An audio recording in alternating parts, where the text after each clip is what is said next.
এটা কোরিয়ান বায়ু আর বাম্পার টাইগুডারমা ব্যবহার করছে ভাই। সোবান ভাই না এটা? হ্যাঁ উনি, এই যে কামরুল ভাই দোকান থেকে নিয়ে আসছে। তাই তো অন্যান্য জমির থেকে গাছ ভালো হয়নি?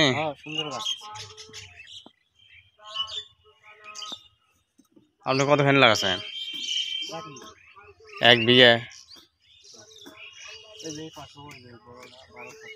ওই যে ওটা না? আপনার কোরিয়ান বায়ুটা দিলে এই যে মাথাটা ছেড়ে দেয়, বুঝছেন? ওটাই আপনার গাছে যদি মাকড়টা না থাকে, ঠিক আছে, তখন আপনার এই কোরিয়ান বায়ুটা পাতাটা সারাবে, বুঝছেন? আর গাছের যেগুলা কুশি বেশি করবে।